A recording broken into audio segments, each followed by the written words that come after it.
trzymaj, trzymaj. A!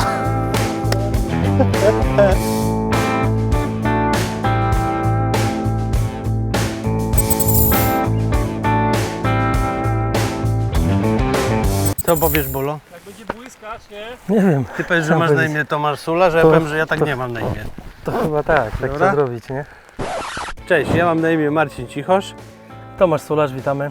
Na kanale Preston Innovations Polska. Jest nam bardzo miło Was gościć na tym pięknym łowisku. Jest to łowisko Zofiówka, w sumie w centralnej w Polsce, niedaleko naszego miejsca zamieszkania, więc mamy tu możliwość przyjechać sobie i powędkować. Ale na wstępie chcielibyśmy Wam powiedzieć, że pogoda nas bardzo zaskoczyła. Przez ostatnie dni to był dramat. 37 w słońcu, 36 w samochodzie pokazywało, 30 w cieniu, to można było się ugotować. I szykowaliśmy się dzisiaj na takie wędkowanie. Taki trochę nie? upał, tak, dokładnie. No. Tak, byliśmy przygotowani, że trzeba będzie się chronić od słońca, wzięliśmy sobie rękawki, krótkie spodenki, postanowiliśmy w wodzie się schłodzić, a doszliśmy na łowisko i co się stało? No, i lunęło, no I niestety. lunęło, tak. Ale jakoś sobie poradzimy chyba. Mamy nadzieję, że burza nas minie i będziemy mogli powędkować, natomiast czy to będzie miało wpływ na ryby? Wydaje mi się, że niekoniecznie. Może nawet pomoże, zobaczymy. Może nawet pomoże, może te ryby będą bardziej aktywne, bo przy takim strasznym, gorącym dniu niekoniecznie są. Zrobimy dwie linie, każdy z nas przygotuje sobie dwie linie i będziemy łowili na tych liniach na zmianę. I jak ja będę łowił na krótszej, to Tomek w tym czasie będzie łowił na dłuższej. Tak? Tak, zgadza się. A na co będziemy wędkować? I wtedy ja będę łowił na zanętę, a ty na pelet. Po godzinie Okej. zmiana. Porównamy sobie to. Porównamy. Co miało lepszy odzew w ilości ryb, czy pelet, czy zanęta. I oczywiście przynęty używamy Takie same. te same. Taki sam zestaw będziemy Dokładnie musieli te mieć same do, sztuki, tak. do weryfikowania. Dokładnie. Okej, no to może być całkiem niezła zabawa, tak? Mam nadzieję. Szczególnie biorąc pod uwagę pogodę, ale może będzie dobrze. To ciekawe, czy my pobawimy się z rybami, czy pogoda z nami. Jak to nasz wspólny kolega mówi, przeciero się tak. Tak, ale wiesz jaki jest plus tego? Jak? Że nie będzie się kurzyć. To na pewno. Nie odchodźcie od ekranów. Mamy dla Was dzisiaj konkurs. Do wygrania są dwa zestawy podajników do metody. Dura Flat i Banjo. Szczegóły przedstawimy oczywiście w dalszej części filmu, także obserwujcie nas uważnie. Myślę, że warto, bo to będą bardzo fajne zestawy, gotowe do wędkowania w różnych warunkach, tak? Tak jest. To co, jedziemy? Jedziemy.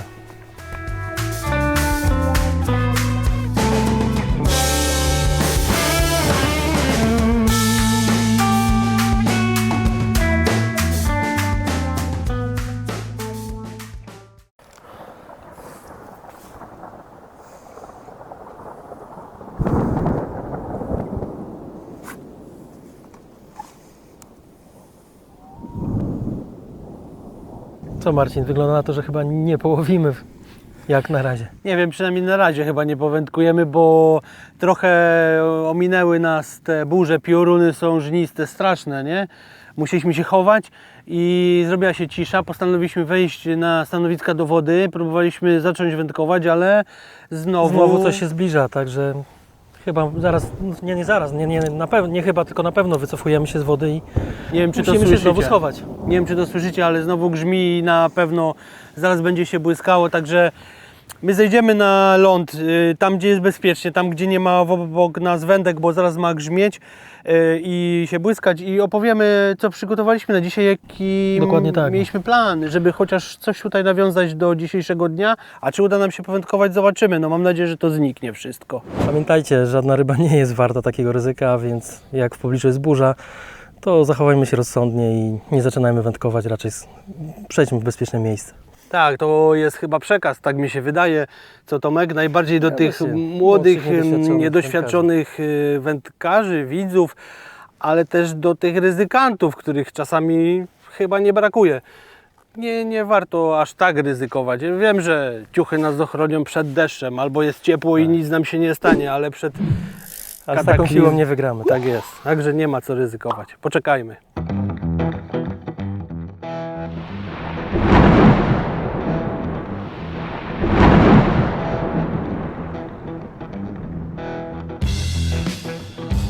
Piękna pogoda, nie? Tego to się nie spodziewałem, nie? No nikt się nie spodziewał, aż tak. Jak to wali! Niesamowite, nie? Zostawiliśmy wszystko w ogóle nad wodą, tam w wodzie, stanowiska, torby, to nie ma To żadnego nie ma znaczenia. znaczenia. Tu jest na tyle bezpiecznie, że tam nikt nie przyjdzie i nic nie zrobi, a my przynajmniej czujemy się dobrze. Dobrze, że nie wieje, nie? Bo to tak Tak. by tam wszystko zdmuchnąć. Ale zapowiadało się, że to już będzie po wszystkim. I szła z jednej strony burza, z drugiej deszczu już nie było, a tu nagle leje, tak zobaczcie, co się w ogóle dzieje. No, ma to swój urok, ale lepiej nie ryzykować.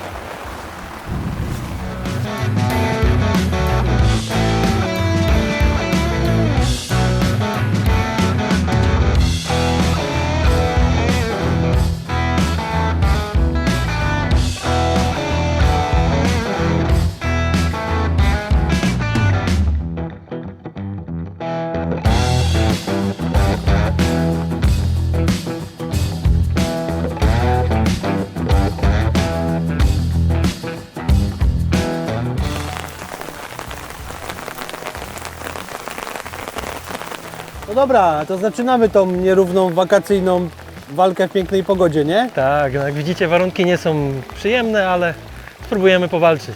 No musicie wytrzymać trochę rzut na nas z tyłu, bo jest jak jest. Niestety musimy sobie jakoś dać radę.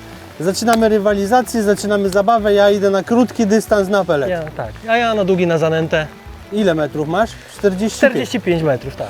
Dobrze, Tomek zanęta 45, a krótki około 20-25 metrów maksymalnie. Jedziemy na żółtej kulce, Tomek, 6 mm. Żółta 6 mm. Lecimy. Trzeba tu mocno chronić wszystko, żeby nam nie zapadało, bo jest naprawdę hardcore. Parawan daje radę, ale Ale nie aż tak. przy takiej pogodzie to jest naprawdę bardzo trudno to wszystko ogarnąć. Dobra, ja Tomasz zaczynam. Zaczynaj. Dobra, pierwszy rzut wykonany. Powiem Wam tylko jeszcze, że 45 metr obaj mamy zaklipowany. Ładnie na patyczkach, odmierzony dystans, zapięty na kołowrotku. Natomiast ten krótki, ja nie mam zamiaru go klipować. Dzisiaj podchodzimy do tej rywalizacji dosyć luźno, to nie są zawody wędkarskie i nie używam klipa na krótkim dystansie. Nie wiem, co zrobi Tomek, nie pytałem go o to, natomiast ja jakby, kiedy muszę, to klipuję, bo uważam, że kiedy jest chłodniej, kiedy trzeba łowić bardzo, bardzo punktowo, albo kiedy dno po gruntowaniu okazuje się, że jest malutki placyk, to warto tam wtedy zaklipować.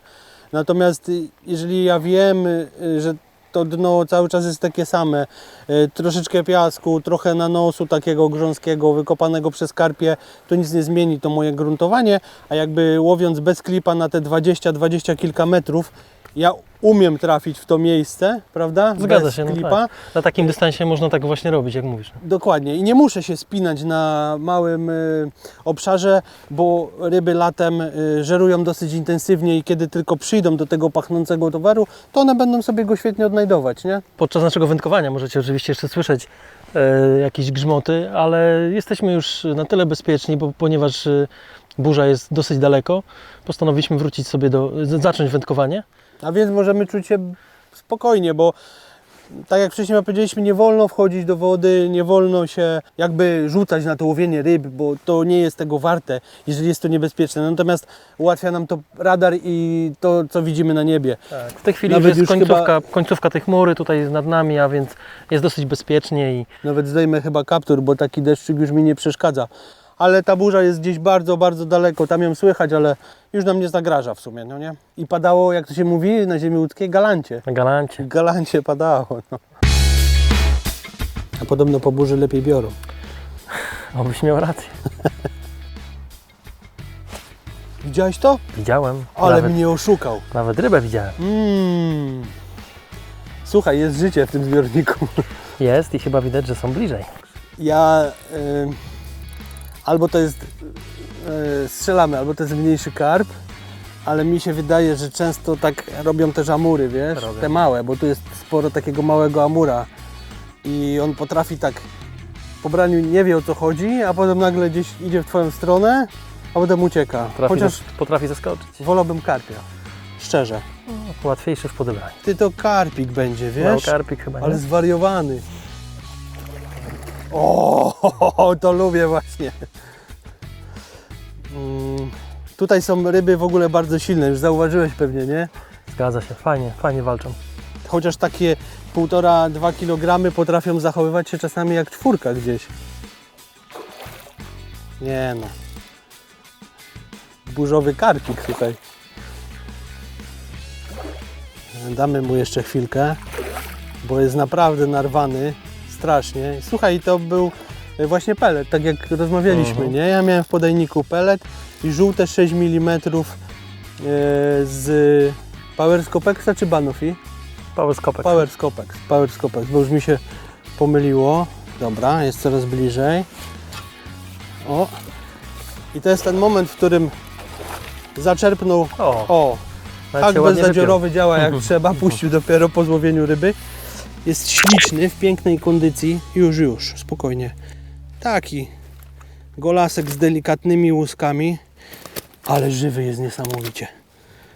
Piękny kolor płetw, żeby mi nie wskoczył do wody. Szybka prezentacja. Jest wariat? I szybkie wypuszczenie ryby bezpiecznie do zbiornika. Też może tutaj Wam wtrącę, dlaczego my w sumie siedzimy na tych platformach. Przecież moglibyśmy usiąść teoretycznie na brzegu. Raz, że jest nam wygodnie, bo jesteśmy dosyć blisko siebie. Dwa, weszliśmy do wody, a jest bardzo opuszczony stan wody, tak jak wspomniałem o tym chyba wcześniej na wstępie, tam 60-70 cm. I na bokach są trzciny. Kiedy będę łowił z brzegu, to w końcowej fazie holu nigdy nie wiem, jak ta ryba się zachowa. Jest zawsze szansa na to, że ona wejdzie mi w te trzciny, bo po prostu taka jest, tak lubi, ma instynkt takiego przetrwania i ucieczki. Kiedy łowię tutaj, nawet jeżeli ona mi ucieknie tam w trzciny, to ja mogę sobie wędką skontrować i ją stamtąd wyciągnąć. Mogę wstać i ją pociągnąć. I ja się czuję bezpiecznie i ryby czują się wtedy też bezpiecznie.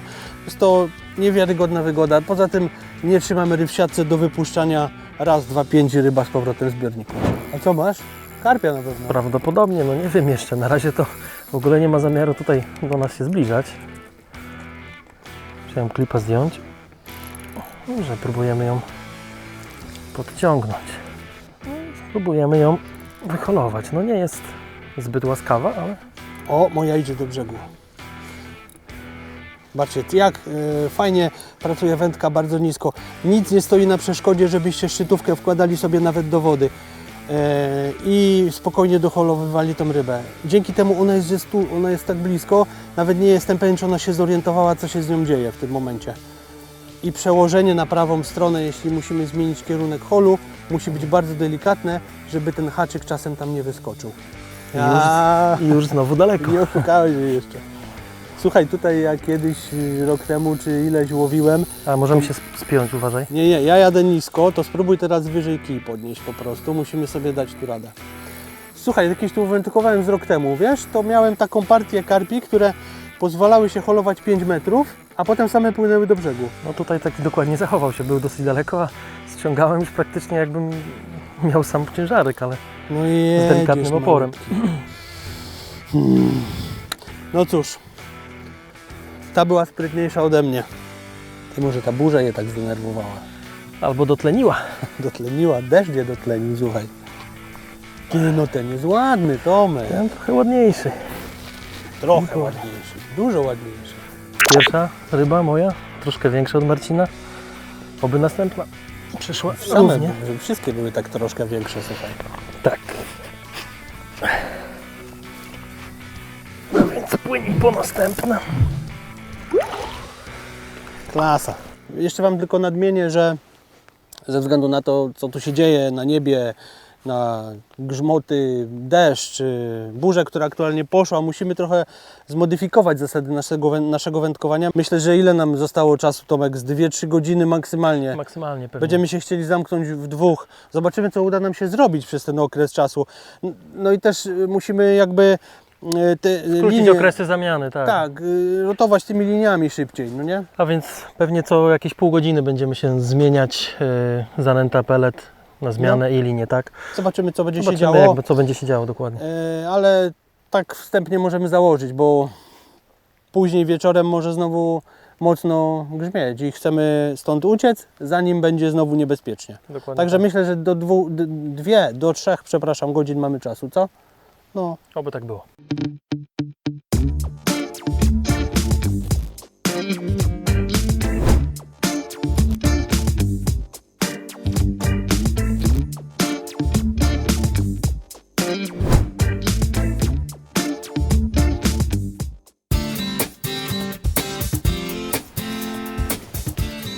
Oho, Jedzie. jedzie. O, teraz się obudził. Jest kolejne branie. Całkiem energicznie, ładnie zabrał zestaw. Jest już całkiem blisko. Powolutku naszykujemy. Albo jeszcze nie, bo jeszcze się zdecydowała odjechać. Jak to mój kolega mówi, Janusz, naszykujemy sitko. Będziemy łapać motyla. O, jeszcze kawałeczek został, ale delikatnie, powoli.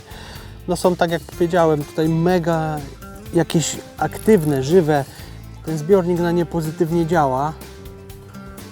Na tyle, że czują się tutaj jakoś bezpiecznie i są chyba zdrowe po prostu, bo bardzo dają wędkarzowi w kość. Dobra, wyjmę sitko i spróbujemy zaraz ją podebrać. Jest już dosyć blisko. Najważniejsze, żeby podeszła do powierzchni i łyknęła troszkę powietrza. Ale póki tego nie zrobi i próbuje murować, to nie można ciągnąć na siłę, no bo może się to skończyć zerwaniem zestawu. Jak czujemy, że możemy ją do góry podnosić, to powoli podnosimy. Jeszcze nie.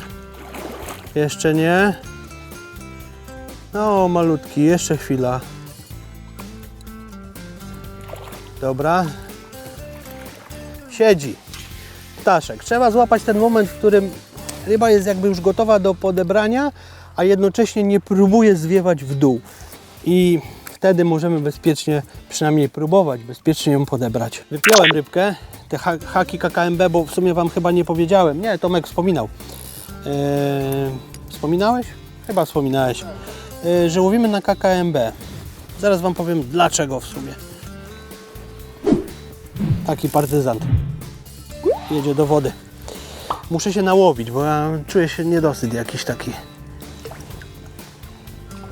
Wszystkie haki prestane są bardzo dobre, natomiast ja wybieram KKMB w 80-90% przypadków wędkowania, dlatego że one mają na tyle gruby drut, że nie zdarzyło mi się, żeby go rozgiąć na rybie. Oczywiście ma tutaj ogromne znaczenie zastosowanie zestawu, dobrze skręcony hamulec i praca wędziska podczas holu.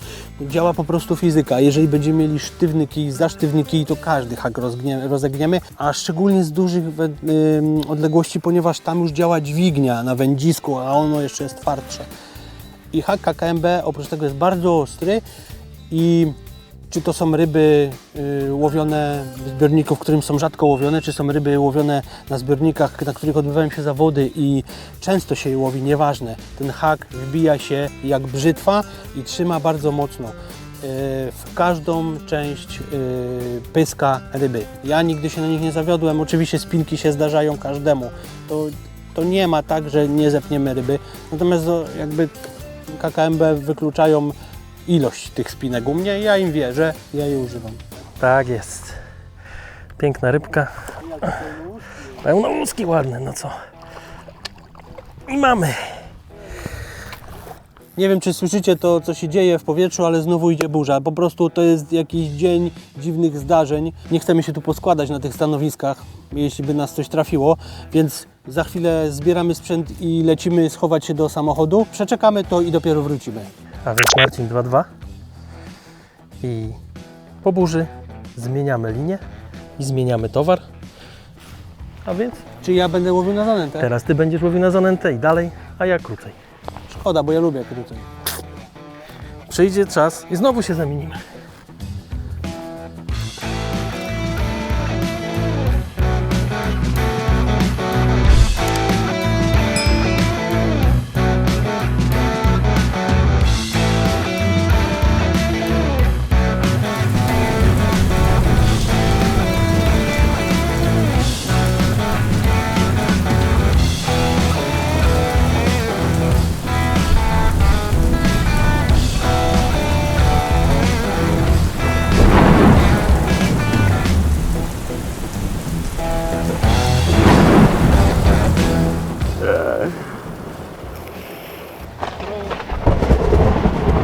To już było blisko. Słuchajcie, wcześniej zeszliśmy z koszy, stanęliśmy sobie obok i było w miarę bezpiecznie. Natomiast teraz zrobiła się masakra pogodowa. co najciekawsze, tylko nad tą częścią Polski w ogóle jest Tak, taka... tylko w środku kraju. Tylko w środku kraju, jak wcześniej narzekaliśmy, że mamy suszę, to teraz mamy bardzo mokro. No i podjęliśmy decyzję o tym, że trzeba po prostu stamtąd się ewakuować. Zostawiliśmy wszystko jak było w wodzie, to znaczy sprzęt, siedzisko, wędki, torby i tak dalej, tam się nic nie stanie. One są z materiału FVA, tam nie przemokną. Natomiast uciekliśmy do samochodu, bo to nie miało najmniejszego sensu, nie? Tak, właśnie, jak widzicie, jest potężna ulewa, przed chwilą bardzo mocny grzmot, także jedyna słuszna decyzja schować się i tym razem już w samochodzie, także jak najbardziej. Złowiliśmy po kilka ryb i uciekliśmy stamtąd, bo nie było to sensu. Natomiast korzystając jakby z sytuacji, z tego, że jesteśmy tutaj schowani, w miarę bezpieczni, nie moczy nas i tak dalej, to możemy Wam opowiedzieć o tym, co na dzisiaj przygotowaliśmy. Każdy z nas łowi na innej Zanętę linii i i każdy z nas łowi osobno na zanętę i osobno na pelet. Woda w tym zbiorniku jest bardzo zielona. Bardzo mętna, tak, Bardzo mała mętna. przejrzystość. Bardzo mętna, bardzo zielona i postanowiliśmy, żeby tutaj cokolwiek uzyskać łowiąc na Method Feeder, jakby mieszanka, którą używamy, mówię teraz o zanęcie, musi być No, bardziej się wyróżniać, tak? Postanowiliśmy zmieszać dwie słodkie zanęty, Chocolate Orange, Sonu Bajca i F1 Dark. To obie dosyć ciemnego koloru, I bardzo ale z pachnące. wyraźną nutą zapachową, oczywiście słodką nutą zapachową, tak? Wierzymy, że i to się też sprawdziło w sumie i wierzymy nadal, że jakby przy tak zielonej wodzie, przy tak mało przejrzystej wodzie ten zapach ma dosyć duże Większe znaczenie. tak. I zawsze tak robimy, zawsze tak gdzieś jedziemy nad wodę, tak stosujemy, dlatego zrobiliśmy też tutaj. No i tutaj jest, zobaczcie, mieszanka, ona trochę przez deszcz tutaj dostała po drodze. To jest mieszanka, tak jak Tomek powiedział, F1 czarna z Chocolate Orange i wyszła dosyć ciemna, ale bardzo intensywnie, pachnąca. bardzo słodko pachnąca. Czekolada się mega przebija. No i ta słodycz z F1 też jest mocno wyczuwalna. Mhm. A jeżeli chodzi o pelet, to nie ma innej opcji niż latem pomieszać co? 2 mm profit i 3 mm halibut. Dokładnie. I taką właśnie mieszankę przygotowaliśmy Dokładnie. na to łowienie. 3 mm halibut jest świetny w ciepłe miesiące. Nieważne czy pada czy nie pada, woda jest bardzo ciepła. Tak. Ponieważ on zawiera sporą ilość tłuszczów rybich, halibutowych, jest bardzo intensywny i Profet to z kolei jest bardzo stonowany pelet. Tak. Można go używać cały rok, ale nadal pachnie dosyć intensywnie. I ta mieszanka również jest mocno taka przebijająca się przez tą wodę. Zaczynając łowienie, podjęliśmy decyzję, żeby jednak nie nęcić, znając trochę to łowisko, że jednak ryby tutaj mają spokojne otoczenie, nie ma presji wędkarskiej zbyt dużej, a więc wstępną fite nęcenie raczej im nie służy. Dlatego postanowiliśmy od razu zacząć łowieniem bezpośrednio z koszyczkiem. I w sumie to był dobry wybór. Dobry wybór, tak. Kilka ryb już padło, także chyba okej. Te ryby lubią tu ciszę, nie? Tak, Ciszę, zdecydowanie. spokój, są do tego przyzwyczajone, a oprócz tego trzeba też zaznaczyć, według mnie, nie wiem czy też masz takie zdanie, ale woda jest niska. No, Brakuje wody, 60-70, na pewno, może więcej centymetrów wody, więc jakby nawet jak, tak jak widzieliście, siedzimy w wodzie, jest stosunkowo płytko, łowimy na tą pierwszą linię niedaleko, więc nie ma sensu jakby dodatkowo jeszcze chlupać i te ryby tam odstraszać, tak. które w sumie lubią ciszę, nie? Dokładnie tak. Kolejne branie z bliskiego dystansu na pelet. Zostało 15 minut do końca drugiej tury i robi się coraz ciekawiej. No robi się, bo ja nie złowiłem ryby w tej turze, a Ty miałeś petardowe branie w tej Petardowe, tak, faktycznie. Grzmoty znowu, dzisiaj No, nas na nie szczęście- opuszczają. linii. Na szczęście gdzieś są dalej, nie? Tak, no mamy... To jest w ogóle taka rywalizacja, Tomek, muszę Ci powiedzieć, taka z nutą strachu za plecami, nie? Taka tenisowa, no. Pada, trzeba pozbierać manatki i się chować, no, niestety. Taki dzisiaj mamy dzień.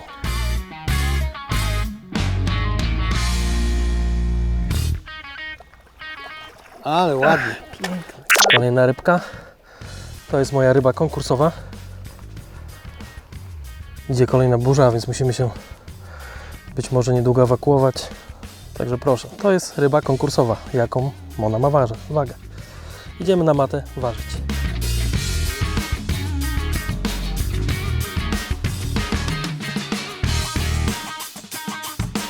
A więc zgadujcie, to jest ryba konkursowa. Podajcie dokładną wagę do 2 miejsc po przecinku tej ryby razem z koszem. Waga kosza około 400 gramów.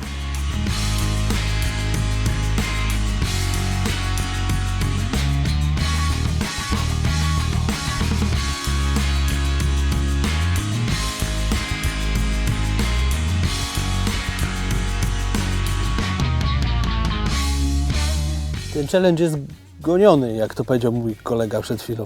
No bo cały czas nas coś gania. Jak nie chmury, to deszcz, jak nie deszcz, to burza. Natomiast jest godzina 15. Tak, 15, więc musimy zmienić linię. Podsumowując tę ostatnią turę, szybko Wam powiem tylko, że ja nie złowiłem nic. Z linii 45 metrów na zanętę, bo wszedłem na zanętę, nie złowiłem nic. Miałem jakieś dotknięcie, ale nic to nie dało. Przynęty nie zmienialiśmy z premedytacją, bo cały czas ona fajnie działa.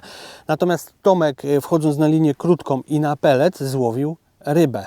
Więc reasumując, pelet dzisiaj dał nam 3 ryby, a zanęta dała nam 2 ryby, które złowiłeś Ty, Tomek, a ja na zanętę nie złowiłem nic, więc mamy 3 dla peletu, 2 dla zanęty. Jedziemy ze zmianą. Wystarczyła zmiana z powrotem na pelet. No i zmiana też linii, bo zmieniamy te 2 rzeczy. Ile ja? 2 minuty 17 sekund, czyli tam 10 sekund temu zaciąłem rybę, 2 minuty jest rybka. To jest przepiękne uczucie, kiedy tak skomplikowany logistyczno-wędkarsko dzień pozwala mimo wszystko złowić kilka fajnych ryb, które fajnie biorą i to naprawdę z takim impetem, ze zdrowiem, z życiem. Jak siadałem tutaj na koszu, powiedziałem do Tomka, że bardzo chciałbym się wyłowić dzisiaj, bo przez te 4 godziny czekania to był jakiś dramat, ale nieźle.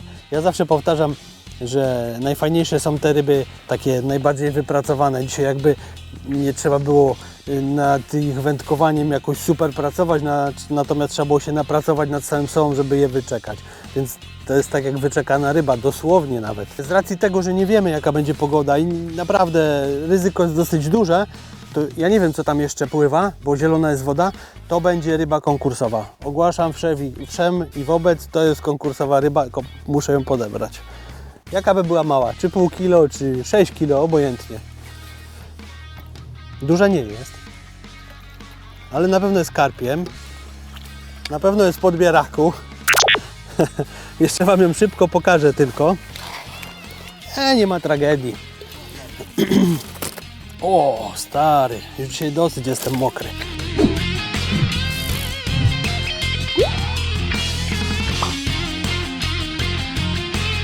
To jest ta wspomniana ładna rybka konkursowa. Jest oczywiście zważona, Wy musicie odgadnąć jaką ma wagę. Waga podbieraka to jest około 400 gramów i musicie zgadnąć jaka jest waga ryby z podbierakiem. Rybę wypuszczamy.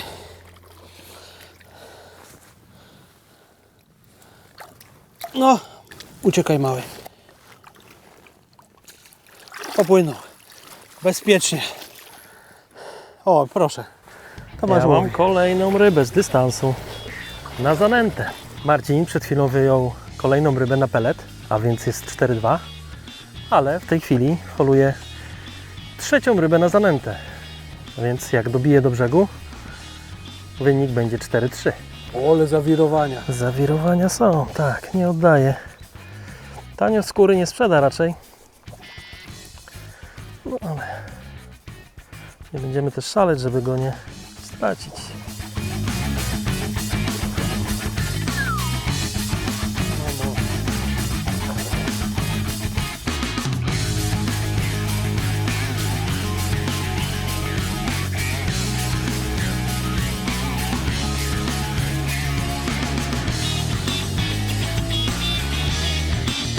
Ok, i tym sposobem mamy 4-3, nadal dla peletu, ale zanętą dalej walczymy.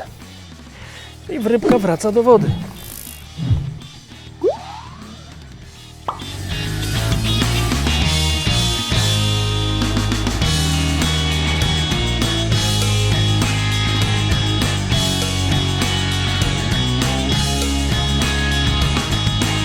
Jesteśmy znowu ujęci z tyłu, że tak powiem.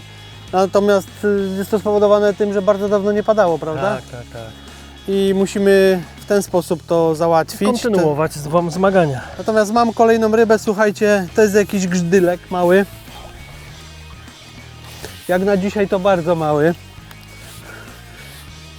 Normalnie łowiąc federem klasycznym pewnie bym się bardzo cieszył. Zobaczcie, na żółtą kuleczkę leszczyk. Ale liczy się, prawda? Liczy się. Liczy się. Czyli następny punkt, Tomasz, zanotowałeś? Zanotowałem, czyli jest 5-3 dla peletu.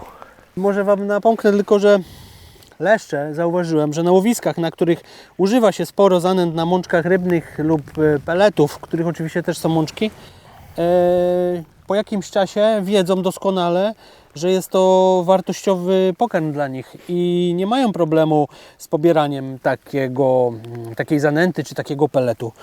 Więc jak sami widzicie, bardzo często na kulę, która ma 6, 8 czy nawet więcej milimetrów, można złowić leszcza, który waży 300 czy 400.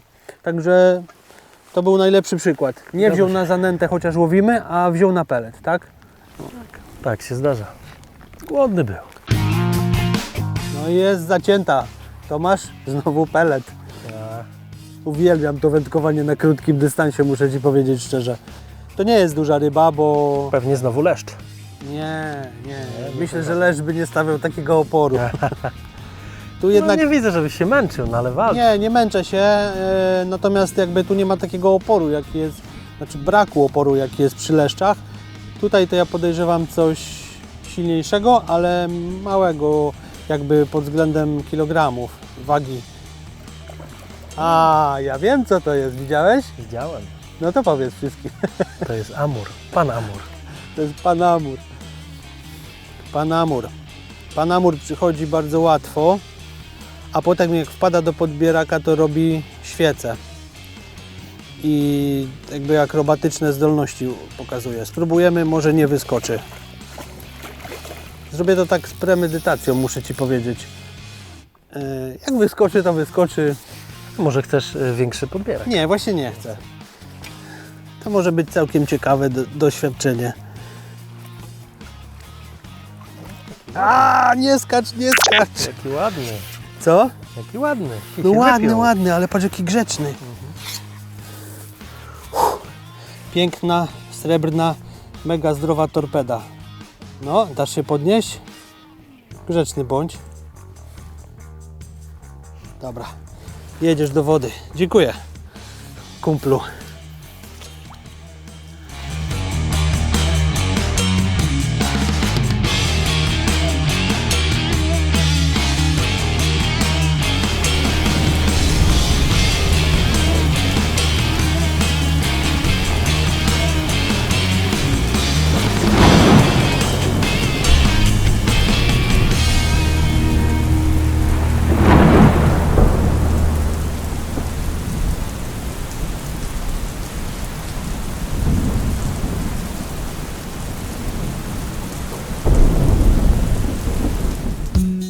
Na dzisiejsze łowienie przygotowałem dwie wędki, na krótką i tą dłuższą linię.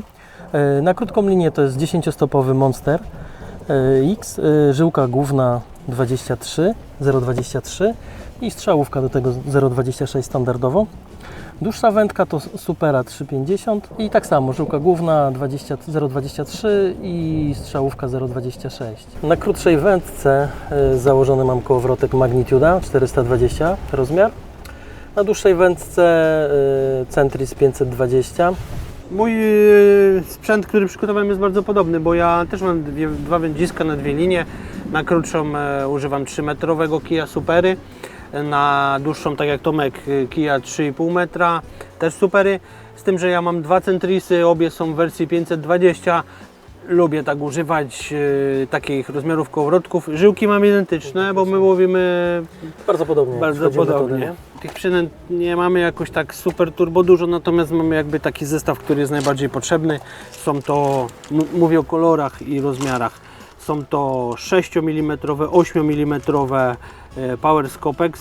Oboje uwielbiamy te przynęty, bo mają najbardziej chyba kolor zbliżony do ziarna kukurydzy, no nie? Tak, tak się wydaje. Co my tu mamy jeszcze? Krill Squid. O, musi być różowa, musi być biała. Tak, biały. to jest inny kolor żółty, ale w sumie mając Power Scopexa nie musielibyśmy mieć takiego zestawu, natomiast ja bardzo lubię go, bo tutaj są takie kolory Ciemniejszy, taki ciemniejsze, żółty, tak. przypominające pelet, nie? Zgadza się. I kiedy nęci się peletem lub peletem grubszym, to jakby ten ciemny wafters przypomina ten pelet. naturalny. I teraz jakby może jeszcze wtrącę, a właściwie wtrącimy dwa słowa na temat waftera, przepraszam, bo przynęty dzielimy na sinkery, przynajmniej w gamie Sonu, na sinkery i waftery. Czym one się różnią? Sinker to jest przynęta donąca, leżąca na dnie. A wafter jest to przynęta zbalansowana, która ma za zadanie balansować hak, na którym jest przypoń, na którym jest ta przynęta założona, i on tak fajnie nad miejscem, w którym rzucimy... Delikatnie się unosi, tak w toni, tak dryfuje, powiedzmy. Dokładnie. Dlaczego dlaczego w sumie my lubimy używać wafterów? Nawet jeżeli, wyobraźcie sobie miejsce, w którym nęci się 8 czy 6 twardym peletem, powiedzmy 6 lub 8, i mam przynętę, która ma też 6 lub 8 mm, jest właśnie ta brązowa, którą pokazałem, jest wafterem. Dlaczego uważam, że ona ma sens? Dlatego, że karp czy amur to jest ryba, która nie podpływa i nie wybiera jednego ziarenka, prawda? Tak. Szczególnie jeśli ich tam jest jakieś pole niekoniecznie kontrolowane, tylko taki Dosyć obszar tego rozszerzony, samochodu na dokładnie przykład. tak. No, a wafter jakby pozwala nam na to, żeby przechytrzyć rybę, kiedy ona przypływa w pole nęcenia. Karp nie przypływa, nie zatrzymuje się i nie zostaje tam na zawsze. On wpływa, robi parę takich łyknięć tego, co na dnie leży, i spada. Ucieka, dokładnie. A kiedy jest wafter, on jest zbalansowany, on nawet nie chce, on nawet na niego nie poluje. On nie przypłynął po tego fantastycznego waftera. On przypłynął po to, co leży na dnie, i on go nieświadomie zasysa. I często jest tak, że ryba na metodę powinna być zahaczona w dolną część wargi, prawda? A czasami jest zahaczona obok, albo czasami jest zahaczona głębiej w środku. No o czym to świadczy? Że on zasysnął przez przypadek Dokładnie, tego no to waftera. jest- Dlatego to ma dosyć duże znaczenie. Ale czasami sinker, prawda? Czasami sinker, dokładnie tak. Czasami ryby nie chcą waftera.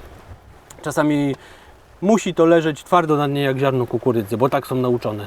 Wtedy sinker wchodzi do gry, tak? Oprócz tych naszych wszystkich waftersów i sinkerów, oczywiście nie można zapomnieć o 8 mm zwykłym pelecie. Tu Sonu Bites Profit. Bardzo intensywny rybny zapach. Także Ja czuję w całym wydaje mi się- samochodzie. Wydaje mi się, że może mieć znaczenie właśnie zwłaszcza w mało przejrzystej wodzie, także to też jest kolejna dobra przynęta, którą dosyć często stosujemy tutaj. Ale zwłaszcza na tej ludzie wodzie. zapominają o tym, nie? Tak, bo szał tych kolorowych cukierków robi swoje, oczywiście. Ale pelet twardy jest bardzo ważny zawsze, nadal nie skuteczny, można nie? o tym zapominać. Dlaczego nęci się gdzieś takie bliskie miejsca procą czy coś Dokładnie twardym peletem, a dlaczego się na niego nie łowi? Oczywiście też trzeba próbować. Wafter ma przewagę, ale to jest klasyka, Też jest i dobra, która zawsze klasyczna działa. przynęta, tak jak najbardziej. Nie wierzę. Ja naprawdę nie wierzyłem w ten dystans 45 metrów u mnie, bo we wcześniejszej turze nie miałem ani ryby. Dobra, muszę się tu skupić. W dół sobie wędzisko, bo to jednak z 45 ja też metrów mam na krótkim dystansie. jest trochę holowania. Też masz? Tak, ale coś małego, malusieńkiego. Twojego Co to? leszcza chyba. Dokładnie tak. No widzisz, leszcz bierze w deszcz. Albo leszcze łowią leszcze. A nie, to już ty to powiedziałeś, wiesz? Tak, wiem. Nie mam dla siebie litości. No ten, co Czyli go... 6, 7, o Jezus. 7, 3, tak? Tak. Tadam. 7-3, proszę pana. Ten jest, Tomek, naprzeciwko ciebie gdzieś, także Dobrze, na razie nie rzucam. chwilę mi daj, ja sobie go tutaj opracuję. Natomiast jak na taki dystans jest zawsze gorzej ocenić, jaką rybę holujemy, szczególnie jeśli idzie dosyć regularnie, ale czuć na kiju fajny opór, więc to nie będzie leszcz, ani nie będzie też karp, który waży kilogram. Delikatnie trzeba przełożyć zestaw na drugą stronę. Ja zawsze przestrzegam przed tym, żeby podczas holowania, jeśli musicie przełożyć wędkę z jednej strony na drugą, bo tego wymaga jakby holowanie ryby i to, gdzie ona płynie, to trzeba robić to dosyć delikatnie, dosyć powoli. Nie może być takiego machnięcia, bo bardzo łatwo wtedy, żeby nawet najlepszy hak wystrzelił z rybiego pyska. Jakby musicie zawsze robić wszystko, co zminimalizuje możliwość zerwania ryby, zostawienia jej w wodzie. Jeszcze czuć to dobrze zaprojektowany blangi i jakby rękojeść powoduje, że praktycznie w ręku bardzo dobrze czujecie to, co ryba robi. Czy ona ciągnie w dno, czy już powoli odpuszcza. Trzeba się tego tak sobie spokojnie nauczyć. Dobra, jeszcze chwilunia. Jesteś u góry, kolego? Patrz, nie mogę go pociągnąć, bo czuję, że to jest na granicy. No ten to daje dużo frajdy. Jeszcze trzeba nad nim popracować. Ach ty. No już jest. Jest. Brawo. Jest podobny chyba bardzo do tych dzisiejszych naszych ryb. Natomiast zapału i... O, ale mnie zbił. Natomiast zapału i werwy ma w sobie ogrom, wiesz? Na wstępie wspominaliśmy Wam o konkursie, ale ze względu na to, że mamy warunki nadal burzowe, postanowiliśmy troszeczkę przybliżyć zasady, no tu i teraz. Tak? Dokładnie. Zasady konkursu są bardzo proste. Musicie wskazać wagę złowionej ryby przeze mnie i przez Marcina. My pokażemy, które My to pokażemy ryby. te ryby, które będą zaliczane do konkursu. Tą wagę trzeba wskazać z dokładnością do 2 miejsc po przecinku No i napisać. i napisać pod postem, pod filmem w komentarzu, tak? Musicie napisać dosłownie tak, że waga ryby Tomka i podać tą wagę, waga ryby Marcina, podać tą wagę. No, wygrywa osoba ta, która poda najbardziej przybliżoną lub może nawet dokładną wagę i zrobi to jako pierwsza. Może nawet 2 zestawy podajników uda się komuś zgarnąć. Szanse są nikłe, ale próbować trzeba.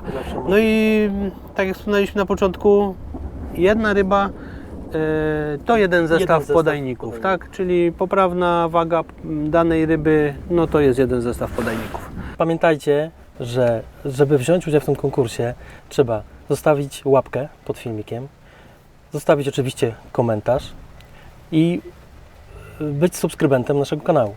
Dokładnie. Życzymy Wam wszystkim powodzenia. Zobaczcie, jedna z ostatnich ryb. Ostatnia tura się powolutku kończy, bo znowu coś się święci w powietrzu. Tak Wam zaprezentujemy smoczka małego, ale ono będzie jeszcze silniejsze, jak będzie duży.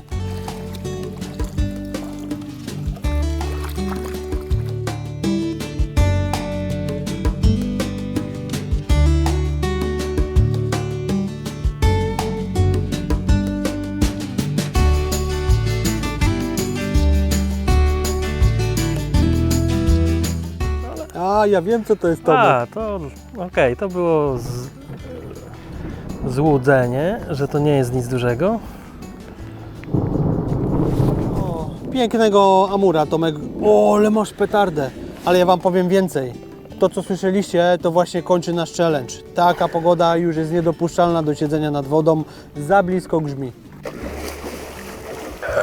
Mamy go! Trzymaj. O, spektakularny! Wyśliznęło się niestety podbierak Ale moc. i opuściłem. Ale to jest, wiesz, to jest nie do zatrzymania Nie do czasami, Tomek. zatrzymania, tak. Nie, Teraz- jak nie utrzymałem, bo pośliznąłem się ręka i dlatego Ale mi się to podobało. myślę, że jeżeli się nagrało, będzie ładne. Mój zestaw przeskoczył. Widziałem to. Pytanie, czy... Nie zaplątane, spokojnie. Ja już zwijam, wiesz, bo kończymy Zwijaj, challenge ze kończymy, względu na tak. paskudną pogodę, a Ty masz spokojne miejsce, spróbuj tego potwora wyciągnąć. No, próbuję, ale wiesz, jak to z tymi potworami jest.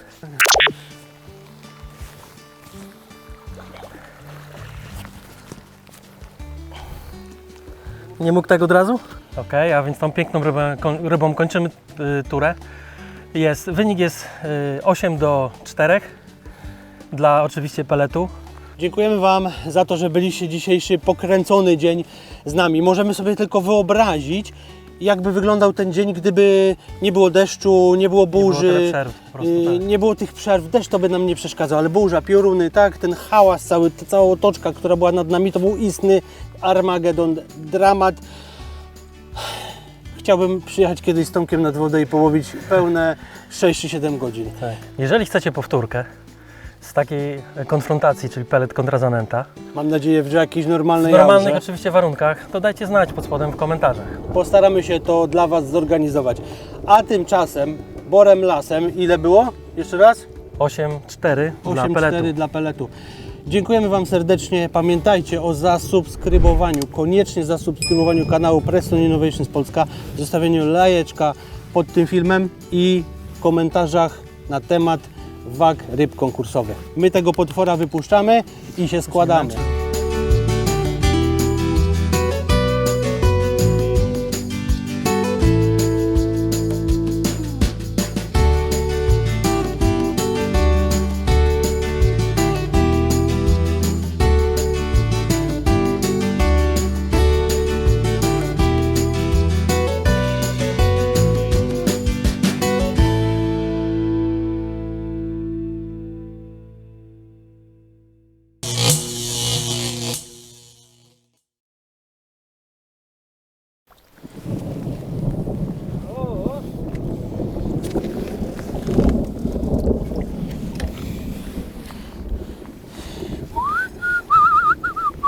Teraz pokazuję burzę do 19.